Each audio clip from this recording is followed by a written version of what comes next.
Gisuwayan og dala sa Talisay City District Hospital ang biktima sa pagpamusil nga si Noli Candar, taga Sitio Campo, Barangay Tapol sa Dakbayan sa Talisay. Apan gideklarar kini sa doktor nga patay nang nahidangat sa tambalanan. Gingong duha ka lalaki nga luwan og motorsiklo ang nipusil sa biktima ug naigo sa dughan ug ulo. Nasayran nga sa wa pa nahitabo ang pagpamusil gabii, dunay gikabangi ang biktima ug mao kini ang gisubay karon sa kapulisan nga posibleng hinungdan sa pagpamusil. Matud sa igsuon sa namatay nga nakakita og sinukmagay ang biktima sa basketbolan.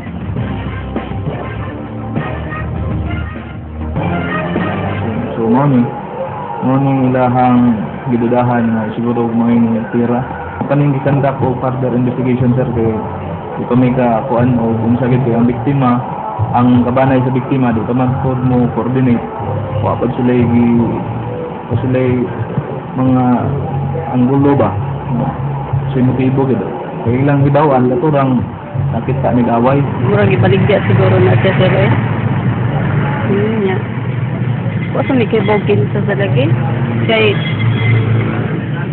di ba musulti ang mga tao dito kinsa nagbira niya.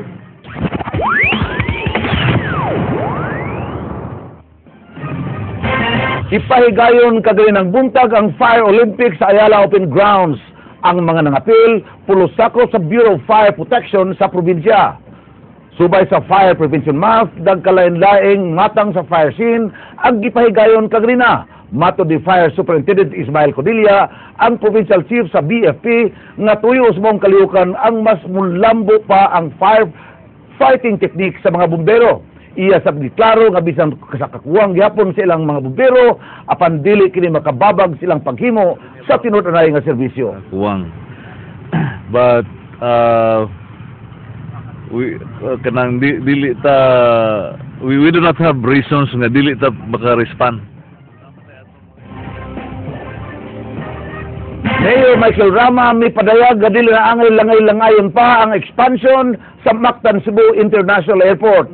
Yang gitahasan si Vice Mayor Edgar Labella sa paghimog sa ka-privilege feet sa konseho alang sa pagdali sa maong proyekto. Matod sa mayor, gikinahanglan ang expansion sa airport terminal alang sumaabot nga international events sa Sugbo. Edgar Labella should be delivering a privilege speech, bringing to everybody that this time the city should speak. Because whatever is the conclusion of MCIA, which ought to be urgently and in fact hurriedly being done, will bring us to be more prepared for APIC as well as the International Eucharistic Congress.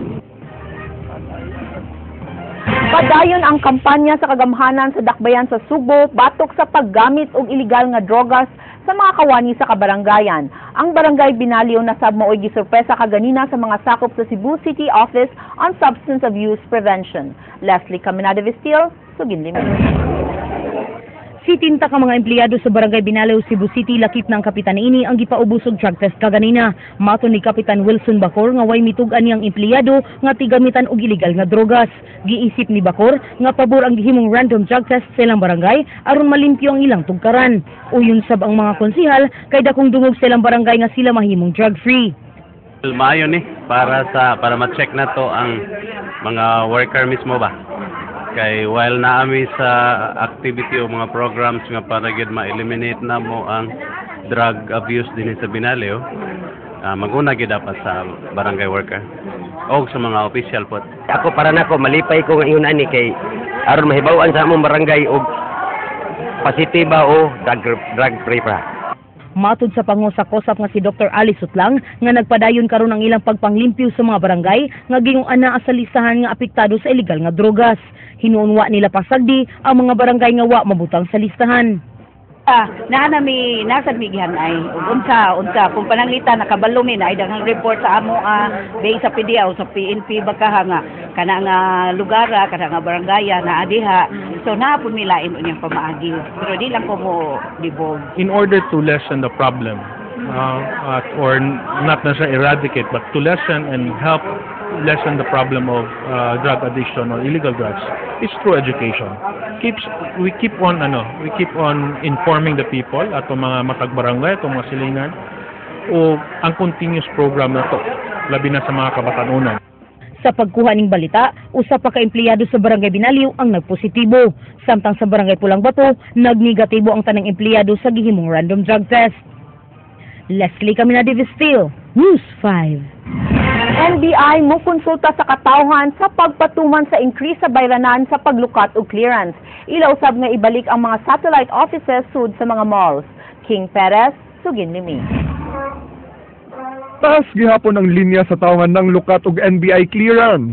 Mas dali na unta ang bag-o nga sistema sa pagkuha og clearance apan serado na usab ang mga satellite clearance centers sulod sa mga malls. Plano sa NBI nga ablihan og balik ang mga satellite center sa mga malls sa Sugbo. Gipahibalo usab ni Attorney Salvador nga mo-increase ang bayad sa paglukat og NBI clearance. Musaka ngadto sa 200 pesos ang individual clearance, samtang 500 pesos ang business clearance. And the cost of paper, cost of printing, and manpower losses, di ba? Yung work. Kaya nag-increase na staggering proportion. Apan matud ining mga magkuha pa og clearance, di makaangayon ang pagsaka sa presyo. Kay gawas nga mahal, wa nila masinati ang improvement sa bagong sistema. Of course. Dapat ganila i-decrease 100 na lang. Karami para pa ito bugas or angwan. Yeah, magpakuha pa yung clearance sa ring mahala. May iba na namang mga budget ba? Hinoon gipasabot sa regional director nga moagi pa kini og public consultation o sa ipatuman ang increase. So, meron tayong doon sa iniwan ko, meron kaming form doon, every clearance applicant, lalagay lang niya anong sentiment niya kung magdadagdag o hindi. So, ng clearance fees. King Perez, News 5. Gisugdan karong adlaw ang labing unang hugna kon first leg sa ika-14 katuig nga Philippine Hobby Challenge nga gipahigayon sa isla sa Malapascua sa lungsod sa Daan, Bantayan. Bisan pa man og nagduduha ang mga organizers nga ipahigayon ang mga duha sa mga dapit nga napiktuhan sa bagyong Yolanda, ilag yun kining gidayon aron makatabang sa turismo sa mga dapit. Juliet Hainar, Sugin Limi. Ang Philippine Hobby Challenge usa ka international inter-island sailing competition magipasiugdahan sa Philippine Inter-Island Sailing Foundation kon PINSAF. 20 ka teams ang misalmot nga gikan sa nagkalain-laing nasud. Matag team dunay duha ka miyembro, ang helm ug ang crew. Una, napaka-challenging nga ng challenge. Kasi kung mamaya kung mapicturean ninyo yung maipakita nyo sa mga nanonood yung boat, makikita nyo medyo may kaliitan yung boat. Pero pumupunta kami sa mga dagat na malalaking alon, kung minsan mga 15 feet, 20 feet ang alon, ang hangin na napakalakas. So, kumbaga puwersado yung bangka, pero kaya. Nadesisyonan sa pangu sa PINSAF nga ang rutang agian sa mga sailors mao ang pipila ka mga isla nga naapektuhan sa bagyong Yolanda. Lalo nga dapat pumunta kasi kailangan nila ang ating tulong. Paano kami tumutulong? Is unang-una yung negosyo. Siyempre pupunta kami sa mga resort. So, siyempre kailangan natin tulungan na ibangon uli yung mga resort nila. At kailangan din nila ng income. Ang pagpahigayon sa Philippine Hobby Challenge dinhi sa Kabisayan dako og tabang sa pagpabalik sa industriya sa turismo, hilabi na sa mga naapektuhan sa bagyong Yolanda sama sa Malapascua Island nga inanay nga mibangon human sa kalamidad. To let the world know that after Yolanda we are back in business and kani sila diri grabe gyud ka timing, grabe gyud ka help nga or dako kay help diri sa especially sa mga resort owners kay syempre dagko kay sila og kanang mga losses katong pagbagyo. So we just noted them. Subay niini, subsub ang preparasyon sa mga nangapil, sama sa pagsiguro nga anaa sa maayong kondisyon ang ilang sailing boat o ang hubby. Lakip na sad ang safety briefing. Starting over here, we go round the island here. Right, safety. Safety is a prime concern, and we have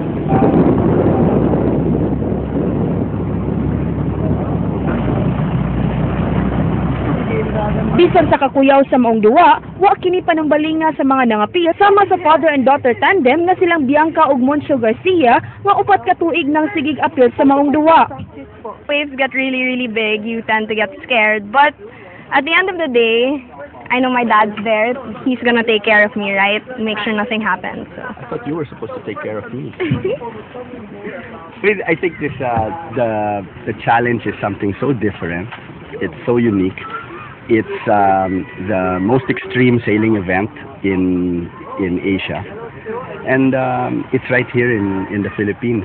Parang why not? Diba? The question really should be why won't you join it?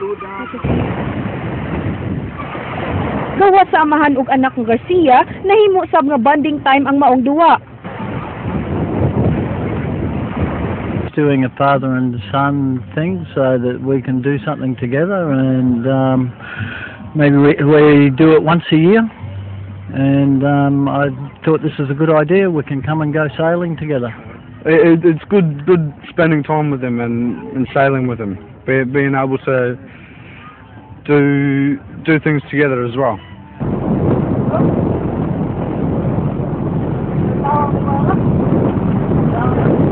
Dunay 5 ka point-to-point flag races ang maong challenge. Ug karong adlaw, ang first leg nga gikan sa isla sa Malapascuas Island, maglumba ang mga participants padung sa isla sa Bantayan. Tapuson ang duwa dito sa Anhawan Resort sa Oton, Iloilo karong Sabado. Gawa sa inter-island race, gipahigayon sab kagahapon ang inshore race sa Malapascua aron mapamilyar ang competitor sa isla. Importante sab sa maong duwa ang maayong hangin, panahon, komunikasyon sa kauban ug permi ang balanse.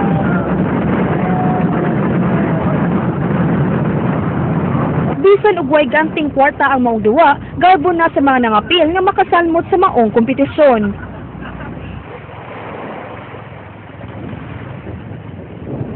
Julie Tenor, News 5.